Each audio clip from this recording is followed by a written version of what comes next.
So much is talked about as far as recovery. We're not about recovery. We are about renewing. We can't go back to business as usual because there's nothing usual about the business that we're doing right now. What is going to make this the best community for everyone? There's many ways that we can shake things up and make an impact. It's not going to be just reading one book. It's not just words, it's about action.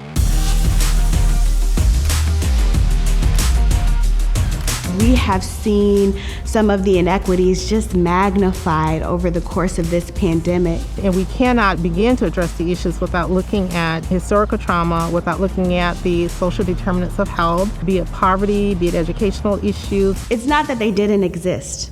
They were always there, and we see them in a different light now. And so we need to invest the same amount of funding and resources toward combating and eliminating racism as a pandemic as we do COVID. I think it's sort of a fundamental right versus wrong when you become aware of the history and a lot of what's happened to get us to where we are today. We have to commit a different version of ourselves. Every facet of our lives has been disrupted.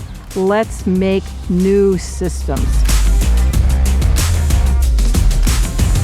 It's 2021 and we are still breaking through invisible walls, ceilings, and floors as the first. It has nothing to do with your capacity to lead. It has nothing to do with how dope you are. It often has to come from being in leadership in a place that was never designed for you. We believe that youth are the leaders of today. We want to empower them and lift them up so that they know that they can participate in what we're doing here. Our young people have experiences, have ideas, methods that they want to try to address the inequities in their neighborhood. The Community Foundation was open to piloting something that we called community care circles. This is not metrics-based, it's not deliverables-based, but you get to show up as unadulterated you. Because when I'm well, so is the work of my hands. There's no one singular story to what students experience and to what students need. It's not enough for us to just build that pathway.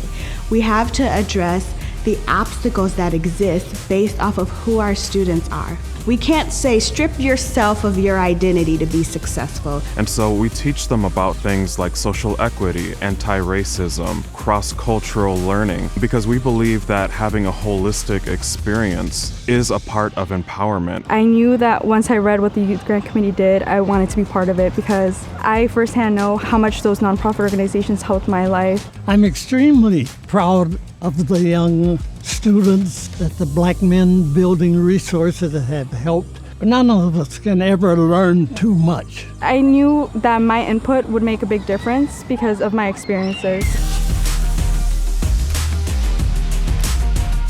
What do we want this community to become? What is it that we need to do? In the future, we all know that we can all do a little bit more. It's sticking together, working with the youth. We can't do it alone and can't turn our back on it. Our community can provide programs and counseling and mentors, making students not feel alone, especially in times like these.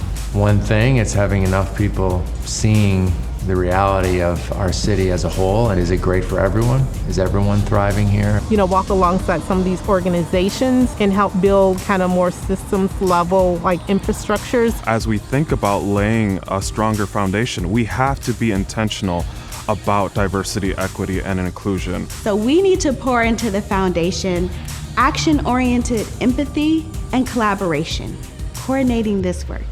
If we're really going to build a foundation for the future, it is about shifting from a generosity model to a justice model. And we can all contribute to that. Let's get it done.